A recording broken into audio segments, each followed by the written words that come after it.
Welcome back to my channel. তোমরা সব কেমন আছো? আশা করছি ভালোই আছো, আমিও ভালো আছি। আর দেখো আমি স্নান টেনান সেরে বেরিয়ে গেছি। আর পয়লা বৈশাখের দিনে আজকে আমি কিছুই নিতে পারিনি, তো নিজের কাছ থেকে এই নাইটিটা নিয়ে পরে নিলাম। আর হচ্ছে আমার অনিতা অ্যান্ড বিপ্লব অফিসিয়াল ব্লগে সবাইকে ওয়েলকাম। তো তোমাদের ভালোবাসায় আমার 300টা সাবস্ক্রাইবার কমপ্লিট হলো। তোমরা এইভাবে ভালোবাসো, পাশে থেকো। আমার এক গাদা কাপড় জামা কেচে নিয়েছি। তো দেখো এই দেখো কাপড় জামাগুলো কেচে নিয়েছি এক গাদা, তারপরে বিছানার চাদরগুলোও কেচে দিয়েছি। আর এই যে বিছানার চাদরটা আমি চেঞ্জ করে নিচ্ছি, আজকে পয়লা বৈশাখ বলে কথা, বিছানার চাদরটা চেঞ্জ না করলে হয়, তো চেঞ্জ করে নিচ্ছি। আর আমার ঘর আমি যতই গুছিয়ে রাখি না কেন, অনেক চেষ্টা করি, কিন্তু আমার মানার জন্য হয় না। আমার মানুটা খুব বদমাইশ করে।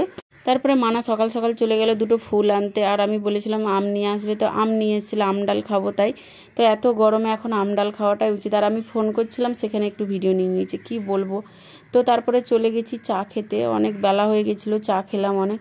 আর রান্না করব, তার জন্য জোগাড় জান্তি চলছে। তো এই যে ধনিয়া পাতাটা ছাড়িয়ে রেখে দিলাম, আমি ধনিয়া পাতার চাটনি করব ভাবছিলাম, করে রেখে দেবো, কিন্তু এখন করবো না, ওটা পরে করব। আর এদিকটা আলু কাটা হয়েছে, আলু ভাজা হবে। আর আমরা মানার জন্য ম্যাগি করে দিয়েছি, ম্যাগি, এই যে ম্যাগি রেডি হয়ে গেছে, মানা ম্যাগি খাবে আর আমরা চা খেয়েছি। আজকে পয়লা বৈশাখে অনেক কিছু করার ইচ্ছে ছিল, কিন্তু একটু অসুবিধার কারণে আমাদের কিছুই হলো না। আর তোমাদের দাদাভাই দেখো আলুটাকে কিভাবে ছাঁকছে শুধু তেলেতে। তো খাবার দাবার কমপ্লিট হয়ে গেছে, দেখো প্লেটে সাজিয়েও নিয়েছে। আজকে আমাদের পয়লা বৈশাখের মেনু মাংস, ডাল, আলু ভাজা, বেগুন ভাজা, মাংস ভাজা, সব কিছু দিয়ে আমাদের থালাটা সাজানো হয়েছে, খুব সুন্দর লাগছিল। তো এইটাই ছিল আমাদের পয়লা বৈশাখের মেনু। তো আমাদের ইচ্ছে ছিল অনেক কিছুই, কিন্তু হলো না। তো এই দেখো সবাইকে খেতে দিয়ে দিয়েছি, সবাই খেতে বসে গেছে। তো যেমন ছিল ওই রকমই সবাইকে খাওয়ালাম। তো অনেক কিছু প্ল্যান করেছিলাম, সেগুলো তো কিছুই হলো না। তারপরে ভাবলাম যাই, বাড়িতে ভালো লাগছে না, পয়লা বৈশাখ বলে কথা, কোথাও একটু ঘুরে আসি।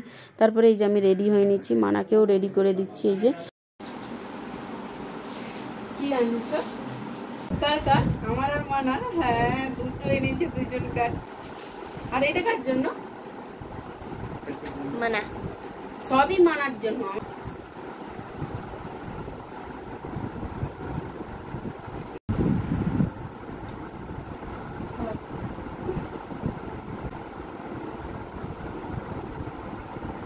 কেমন লাগছে?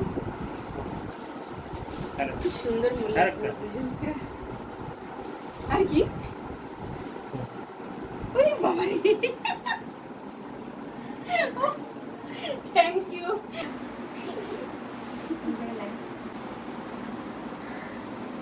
তো দেখো সবাই মিলে এই যে বেরিয়ে গেছি, সবাই মিলে যাওয়ার মজাটাই কিন্তু আলাদা। সবাই একসঙ্গে যাচ্ছি, আমার তো ভালোই লাগে সবাইকে নিয়ে যেতে, কিন্তু আমি একা যেতে ভালো লাগে না আমার, তো আমি একা ভালো যাই না। তারপরে সোজা চলে গেছি, বাস পেয়ে গেছি, উঠে গেছি বাসেও। এই যে সবাই মিলে আছি, বাসের মধ্যে বসে আছি। তো বাসে যাচ্ছি, এই যে তারপরে বাস থেকে নেবেও পড়েছি, এই যে হেঁটে হেঁটে যাচ্ছি। মানা কিছু রিলসও বানিয়ে নিচ্ছিল। তো এই দেখো সবাই মিলে হেঁটে যাচ্ছি, প্রচুর রোদ ছিল, সেই কারণে আমি ছাতা ধরে যাচ্ছিলাম।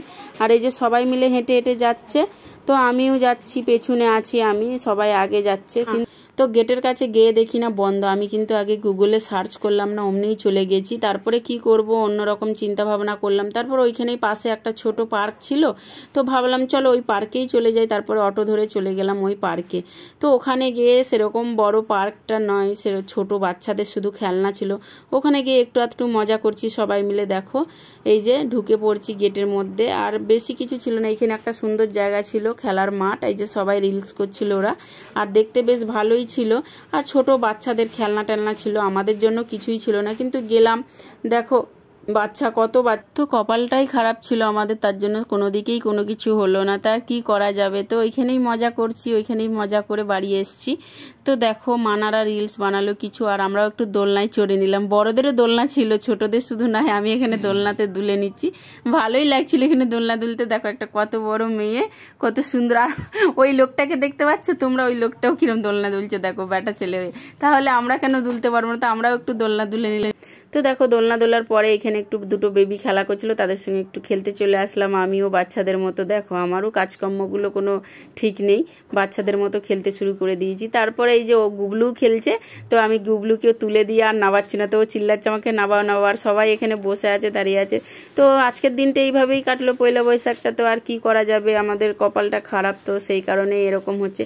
সব সময় তো ভালো যায় না সবাইকার। তারপরে চলে আসলাম বাড়ির দিকে যাব বলে, এই যে এখানে একটা সুইমিং পুল ছিল, তো সুইমিং পুলটা বন্ধ হয়ে গেছে, তো এটাই একটু দেখতে গেছিলাম। ভাবছিলাম আইসক্রিম খাবো, তো আইসক্রিম কিনতে গেলাম। তো আইসক্রিমের এখানে অনেক দাম বলছিল, তো যেটা আমাদের বাইরে 20 টাকা দাম সেটা ওখানে ডবলেরও বেশি, তার জন্য আর আইসক্রিম নিলাম না। তারপর আমরা বেরিয়ে গেলাম বাইরে, তো বাইরে গিয়ে সবাই খাবে বলছিল। তারপরে দেখো এই দেখো একটু ফুল পেরে নিল, এই ফুলটা নেবে বলে সবাই। আর ফুলটা দেখতেও সুন্দর লাগছিল, আর মানা তো এই রসগুলো নিয়ে চলে গেছিলো, তো দেখতে ভালোই লাগছিল। আর এখানে দাঁড়িয়েছিলাম বাসে চাপবো বলে, বাসে উঠে আসবো, তো সেই কারণে ওই দেখো বাস আসছে আমাদের, এবার বাসে উঠবার। এই গুগলুটা যে কি জ্বালায় তোমাদেরকে আর কি বলবো, বলার কিছু নেই। তারপরে এই দেখো বাসে উঠে পড়েছি, বসার জায়গাও পাইনি, বসলামও না। তো এই যে বাসে উঠে চলে আসছি বাড়ি। তো ঘুরে ঘাড়ে এই যে বাড়ি ফিরছি। আর এত গরম পড়েছিল, প্রচণ্ড গরম করছিল, আর ভালো লাগছিল না কিছু। তো বিকাল দিকটাই গেছিলাম। তারপরে এই যে বাস থেকে নেবেও পড়েছি, আমি একটু বাজারের দিকে যাচ্ছি। তো মানা বলল কিছু খাবো, তার জন্য চলে গেছি আইসক্রিম দোকানে। ও গিয়ে আইসক্রিম না নিয়ে ম্যারেন্ডা নিয়েছে, তো ওর মতো ম্যারেন্ডা নিয়েছে, আমরা আইসক্রিম নিয়েছি, সবার মতো নিয়েছি, সবাই মিলে গেছি, তার একটা তো মজাই আলাদা না। তো খুবই ভালো লেগেছে। তারপরে আমি বাড়ি চলে এসেছি। আর তোমাদের দাদাভাই বলল হাত পা ধুয়ে নাও, তোমাকে একটু কিছু করে দিই, কারণ আমার অ্যালার্জি বেরিয়েছিল, আমি অ্যালার্জির ওষুধ খেয়ে গেছিলাম। আর তোমাদেরকে আমি এখানে বলছিলাম অ্যালার্জির ওষুধ খেয়ে গেছি। তো অ্যালার্জির ওষুধ খেয়ে গিয়ে এত ঘুম পাচ্ছিল, তার জন্য সরি, আমি ভিডিওটা এডিটিংও করতে পারিনি, আর ভিডিওটা ছাড়তে একটু লেট হয়ে যাচ্ছে, তোমরা কিছু মনে করো না। তো দেখো আমার অ্যালার্জির বড়ি খেয়ে আমি ঘুমের চোখে তাকাতে পারছিলাম না। আর এই যে মানাও এখানে চেঞ্জ করে নিয়েছে, এবার হাত মুখ ধোবে। আর তোমাদের দাদাভাই আমাকে একটু লেবু জল করে দিল, আমার অ্যালার্জি বেরিয়েছে বলে। তো ভিডিওটা এই অবধিই ছিল। তো ভালো লাগলে লাইক, কমেন্ট, চ্যানেলটাকে সাবস্ক্রাইব করতে ভুলো না। Tata, good night.